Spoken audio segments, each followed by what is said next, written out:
Bon, les amis, dans Coup d'État Anyone Can Scale, on va s'intéresser aujourd'hui à un sujet hyper important.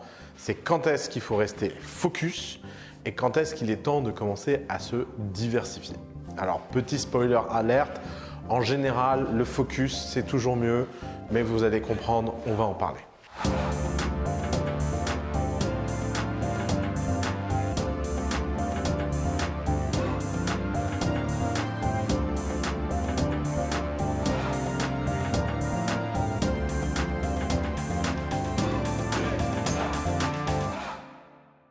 Quand on fait une entreprise, la tentation est de toujours vouloir faire plus. Pour deux raisons. D'abord, parce qu'il y a la pression extérieure et ensuite, parce qu'il y a la pression intérieure de l'ennui.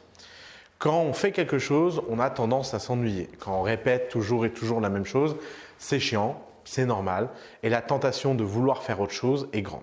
Et c'est le moment où d'ailleurs les entrepreneurs sont d'une incroyable capacité de se raconter des histoires eux-mêmes. Ils disent qu'en fait, ils n'ont pas le choix, que c'est une demande client, que ça ne va pas prendre beaucoup de temps, qu'ils vont réussir à gérer ça à côté, etc. Pourtant, il y a une règle simple à comprendre. C'est qu'une heure que vous ne passez pas à faire quelque chose, c'est une heure qui est perdue à jamais.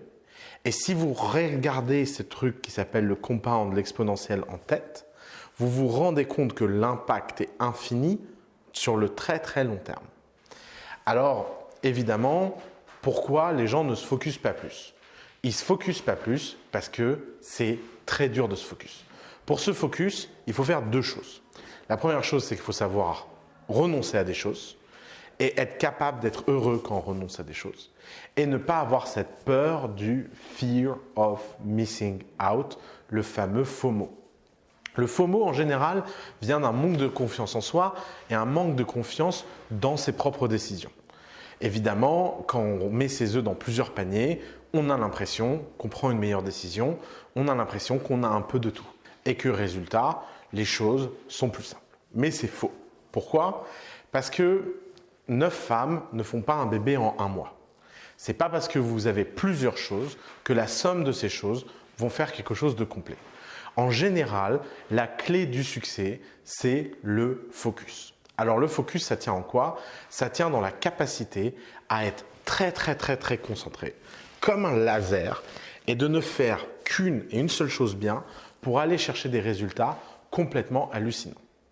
Le scale nécessite du focus, puisqu'en général, tous les outils du scale visent à simplifier l'offre et à sortir le plus possible de la personnalisation. Si on pense à l'automatisation, si on pense à la standardisation et si on pense au fait de faire travailler les clients, qui sont les 3 outils du scale, et chacun de ces outils nécessite du focus.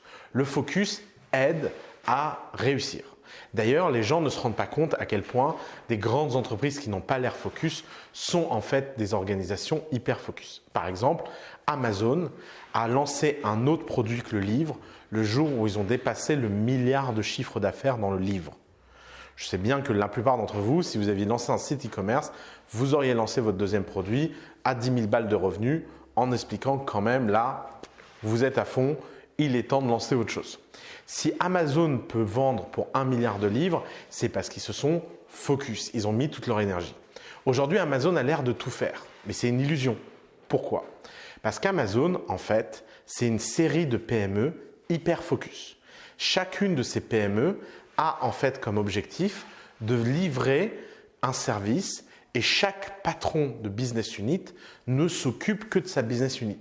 C'est juste qu'Amazon est devenue une organisation qui n'est plus aujourd'hui dirigée par un dirigeant qui a un focus, mais simplement c'est une série d'organisations plus ou moins autonomes qui n'ont qu'un seul et un seul focus.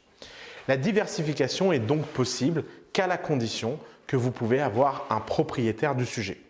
Par exemple, The Family, qui est le royaume de l'unfocus, fonctionne parce que mon seul focus, c'est le développement de mon équipe et que chacune des tâches qu'on réalise à The Family a un propriétaire.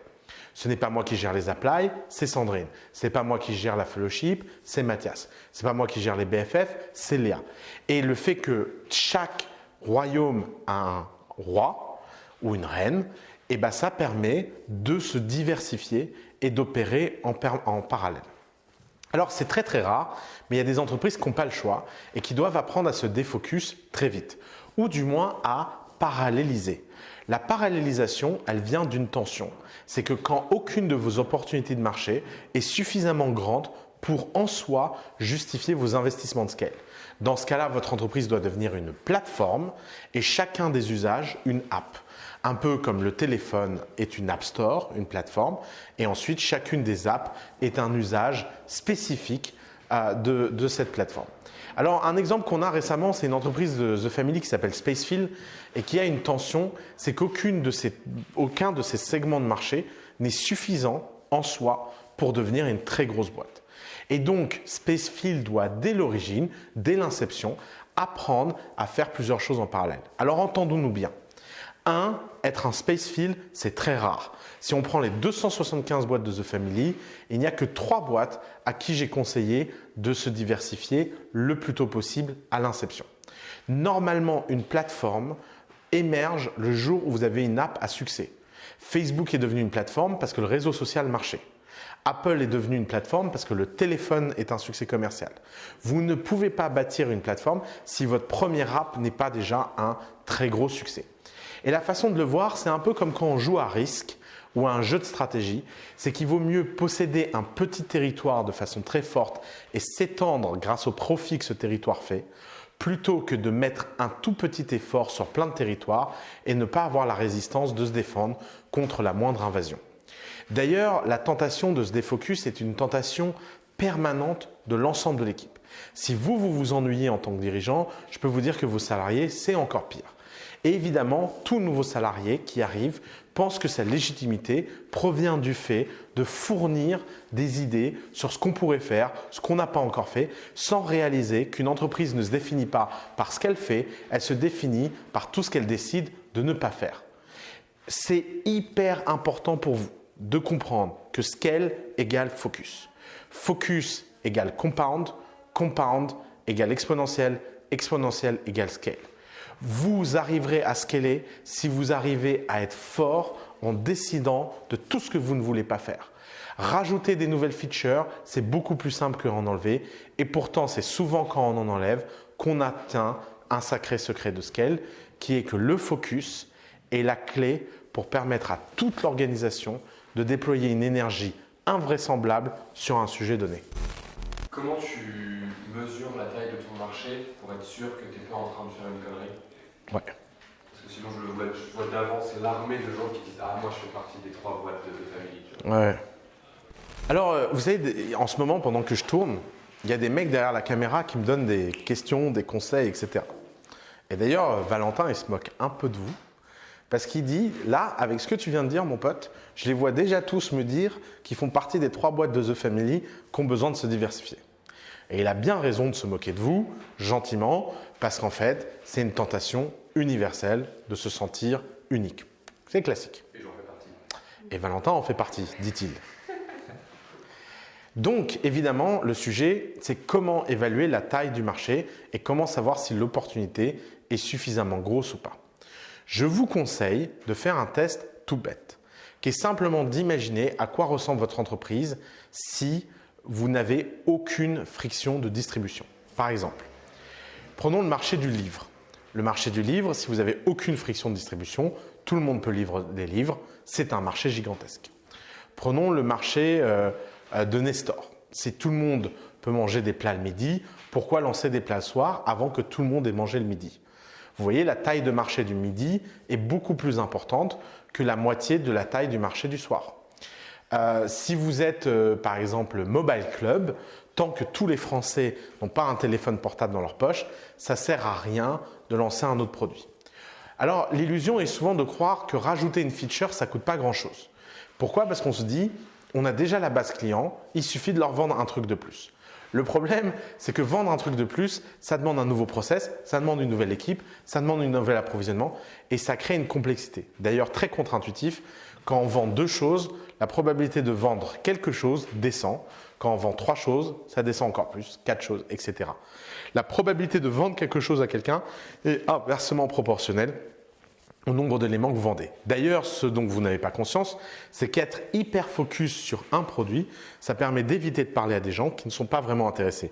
Si vous êtes Alibaba et vous avez une caverne remplie de trucs, vous aurez toujours l'impression que tout le monde est intéressé par tout, même si les gens au final n'achètent rien. Alors que si vous n'avez qu'un produit, les gens disent oui, non, et vous ne perdez pas de temps avec les gens qui ne veulent pas de ce produit. Votre effort est simplement concentré à convaincre les gens d'acheter ce produit. Alors, les tailles de marché et les tests de taille de marché, ça demande du bon sens, ça demande de l'honnêteté. Par exemple, récemment, quelqu'un est venu me voir en m'expliquant qu'il avait une idée, c'était d'offrir un outil SEO pour toutes les plateformes vidéo et de streaming dans le monde. Et je n'ai pas compris parce que je lui ai dit, mais il y a quelqu'un d'autre que YouTube qui marche. Il m'a dit, ouais, il y en a plein. Je lui ai dit, ok, combien il y en a? 200. Imaginons que chacune d'entre elles paye 10 000 euros. 200 fois 10 000 euros, ça ne fait pas une entreprise. 2 millions d'euros, ça ne suffit pas à justifier les ingénieurs, l'investissement, etc. Donc, soyez honnête avec les tailles de marché. En général, les gros marchés sont des marchés qui sont évidents. Si vous avez du mal à définir la demande, si les gens ont du mal à acheter votre truc, c'est tout simplement que votre marché n'est pas assez gros. D'ailleurs, aucun entrepreneur n'arrive à battre un marché récalcitrant. Le marché et le product market fit, c'est l'élément qui distingue les startups qui fonctionnent des startups qui ne fonctionnent pas. D'ailleurs, parlons d'un sujet très important. Il faut arrêter avec ces conneries de compétition. On en parlait hier avec Balthazar, on n'en peut plus de ces VC qui passent leur temps à dire aux entrepreneurs « n'allez pas sur ce marché, c'est compétitif ». S'il y a un marché compétitif, c'est qu'il y a de l'argent. S'il y a plein de gens qui le font, c'est qu'il y a de l'argent. Prenons les VTC. Combien il y a de boîtes de VTC en dehors du beurre dans le monde? Rien qu'en France, on a créé 5 boîtes à plus de 100 millions d'euros qui sont concurrentes du beurre. Si en France, on peut créer 5 boîtes qui valent plus de 100 millions qui sont concurrentes du beurre, c'est la preuve que quand quelque chose marche, faire votre propre version de cette chose, elle est possible. Donc, visez des marchés importants et essayez d'être focus. D'ailleurs, je vous offre un service, vous avez acheté Anyone Can Scale. Si vous avez la tentation de diversifier, pinguez-moi sur Slack et en 2 minutes, je vous dirai si vous faites partie des rares boîtes qui ont besoin de diversifier ou pas. Alors, évidemment, là, on a parlé du produit et du focus sur l'offre, mais c'est vrai pour tout ce que vous faites. Vaut mieux se focaliser sur un canal de distribution qui marche mieux que tous les autres que d'essayer de développer tous les canaux de distribution. Il vaut mieux investir toute son énergie sur quelque chose qui a un gros retour sur investissement plutôt que diluer son effort pour réduire son compound en investissement. Vous êtes dans la loi de Pareto. 20% de vos actions auront 80% de vos retours. Votre obsession, c'est de ne faire que ça et d'oublier tout le reste. C'est vrai pour les sources de recrutement, c'est vrai pour les sources d'approvisionnement, c'est vrai pour les sources de financement, c'est vrai pour à peu près tout. Il existe toujours quelque chose qui paye plus que le reste. Concentrez-vous dessus à fond. Le focus, c'est vraiment une valeur à The Family qu'on essaie d'appliquer dans tout notre portefeuille. Par exemple, Payfit, c'est un logiciel de fiche de paye qui est incroyable par son focus. D'ailleurs, Firmin est l'incarnation même du focus jusque dans sa vie personnelle, puisqu'à chaque fois qu'on lui propose de faire quelque chose, il se pose toujours la question « est-ce que ça va aider Payfit à court terme ou pas ?» Si ce n'est pas le cas, il ne le fait pas. Et c'est cette espèce d'énergie invraisemblable qu'il met dans son entreprise qui explique que le succès de Payfit soit au-dessus du lot. Pierre de Side est aussi extrêmement focus, puisque tout dans Side n'est orienté que sur la mise en relation de siders et d'entreprises. Ils ont eu plein d'opportunités de lancer des verticales, des franchises, etc. Ils ont même eu des offres financières extrêmement intéressantes pour faire d'autres choses. Ils ne l'ont pas fait, ils se sont concentrés. D'ailleurs, sachez que cette absence de focus, elle est très classique. Par exemple, Mark Zuckerberg, quand il a fondé Facebook, il a eu la tentation de lancer autre chose que Facebook et il a fait un site de streaming pour partager de la musique et des vidéos et il travaillait sur le côté là-dessus en pensant que Facebook, ce n'était pas un gros business. Si quelqu'un qui crée Facebook a la tentation de se défocus, évidemment que tout le monde a cette tentation et il faut passer par ce cycle où une fois on s'est défocus et on arrive. Alors, un autre exemple qui me vient en tête, c'est Shanti et son canal de distribution sur Instagram. Shanti a compris qu'Instagram était un meilleur canal de distribution que tous les autres. Elle s'est spécialisée, elle. Alors évidemment, le focus, ça ne veut pas dire que votre entreprise n'est pas capable de faire plusieurs choses. Mais elle ne devrait jamais faire autre chose tant qu'elle n'a pas les moyens de se payer cette diversification. Vous faites un canal de distribution à fond quand vous avez les moyens d'en avoir qu'un seul. Et au fur et à mesure que vous pouvez en avoir d'autres, vous embauchez des gens et vous les rendez focus. C'est le focus individuel de chacun qui peut créer un défocus collectif viable. Alors, il y a une question que vous me posez tout le temps et qui est une question que je ne comprends pas. C'est quand est-ce qu'il faut arrêter quelque chose qui ne marche pas? Vous avez tous l'air torturés à ne pas savoir si quelque chose marche ou ne marche pas. Et je vais vous révéler le secret. Vous savez pourquoi vous vous posez ce genre de questions? C'est parce que c'est comme à peu près tout ce que vous faites dans votre vie, vous n'y mettez pas assez d'intensité. Les gens intenses ont peu de doute. Pourquoi? Parce que quand vous faites quelque chose au niveau où vous avez envie d'en vomir tellement que vous le faites intensément, le fait de savoir si ça marche ou ça ne marche pas, ça devient évident. Par exemple, je pense que quand on met assez d'intensité dans quelque chose, la probabilité que ça fonctionne est plus haute, mais aussi la probabilité de se rendre compte que évidemment ça ne fonctionne pas est plus basse. Le problème de cette culture du test, c'est que c'est une culture qui fait croire qu'il y a des petites étapes. Il n'y a pas de petites étapes. Il faut y aller comme un bourrin. Il faut y aller hyper intensément et il faut y mettre beaucoup d'intensité. Si vous mettez de l'intensité dans votre vie, si vous mettez de l'intensité dans tout ce que vous faites et que vous arrivez à en tirer quelque chose d'intéressant, vous verrez très vite si les choses que vous êtes en train de faire fonctionnent ou pas. Lorsqu'on est intense, on n'a pas de doute. Pourquoi? Parce que l'info qu'on a est beaucoup plus élevée. Si vous faites 200 phone calls de sales, vous savez si quelque chose marche ou pas. Si vous en faites 10, vous vous posez la question de savoir si ça marche ou pas. Donc, mettez de l'intensité, mettez une tonne d'intensité, toujours plus d'intensité et essayez de vous focaliser comme dans un bon manga pour mettre encore plus d'intensité quand les personnages ont l'air là d'être super concentrés. Mettez de l'intensité dans votre vie. Alors, si c'est déjà le bordel chez vous et que vous faites déjà plein de choses, je vais vous encourager à faire quelque chose, un exercice pas simple, c'est de supprimer 70% de ce que vous faites pour remettre de l'intensité. L'intensité, elle change en fonction de la taille de l'organisation et votre rôle change en fonction de l'intensité dans laquelle vous êtes. Je m'explique. Au début, en tant que fondateur, vous êtes tout seul, donc vous devez mettre de l'intensité pour ne plus être tout seul. Ensuite, votre intensité passe d'une intensité d'activité à une intensité de management. Ensuite, quand vous passez d'une intensité de management à une intensité de stratégie, vous montez dans l'échelle de votre entreprise. Et en tant que dirigeant, vous vous transformez et vous n'avez plus le même rôle. Et c'est un peu la même chose pour tout le monde dans vos équipes. Si aujourd'hui vous êtes dans la situation où il y a plein de gens qui font plein de choses et vous avez la frustration et le sentiment que les choses n'avancent pas vite, je vous donne un conseil très simple, c'est arrêter et couper. Coupez des choses. Et qu'elles soient utiles ou pas utiles, vous vous en fichez, vous coupez.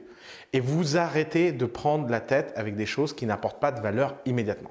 Par exemple, récemment dans une boîte de The Family, les gens étaient perdus par le retard qu'ils avaient dans leur administratif. Et ce retard était en train de les mettre en péril parce qu'ils n'avaient pas les ressources pour payer ce qu'il fallait.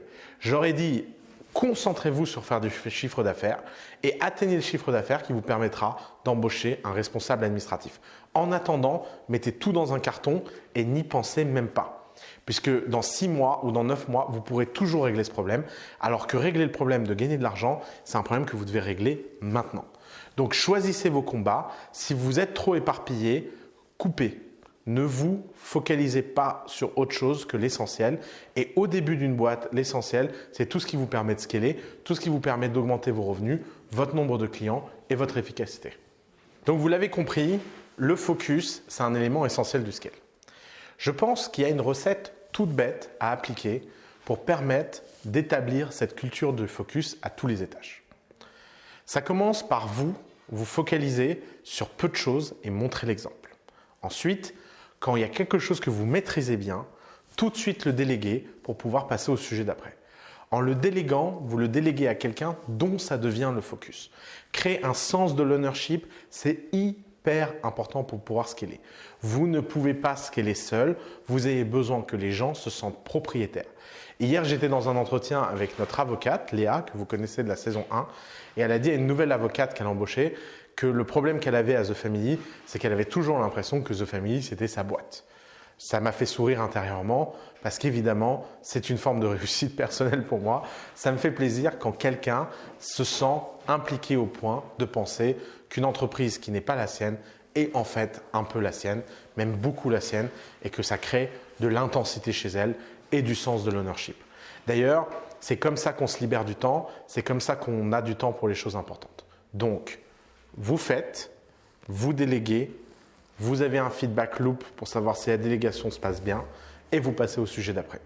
Ce chapitre 2, il était dense. Il a été dense pour nous à faire, j'espère qu'il a été agréable à écouter, j'espère que vous allez en tirer des leçons. Et si j'ai voulu finir par le focus, c'est parce qu'il y a beaucoup de choses et que vous auriez pu vous noyer dans tout ce contenu. Comprenez que Coup d'État, ça se consomme un peu comme un bon livre. Vous n'êtes pas obligé de le lire de la première à la dernière page et vous pouvez y revenir aussi souvent que vous avez besoin. Ça ne sert à rien de vouloir tout savoir et tout apprendre avant d'en avoir besoin. Faites-vous confiance, faites confiance à l'action et faites confiance au destin en sachant qu'à un moment donné, vous verrez que des choses que j'ai dites vont être d'autant plus claires une fois que vous serez dans l'action. C'est très agréable d'avoir un apport théorique, je pense qu'il est nécessaire, je pense que c'est comme un lit confortable, mais maintenant il va falloir dormir dedans, il va falloir passer à l'action. Évidemment que toutes ces informations ne sont pas à implémenter dans votre entreprise dès le premier jour. Même dans votre consommation de Coup d'État, il est temps maintenant d'être focus et il est temps de prendre le meilleur de ce que vous pouvez en tirer au moment où vous en avez besoin et n'hésitez pas à revenir et revenir. D'ailleurs, Coup d'État, ce n'est pas simplement une formation vidéo, c'est aussi une plateforme, c'est aussi des commentaires, c'est aussi une communauté, c'est aussi une super équipe. On est là pour vous, n'hésitez pas à nous demander.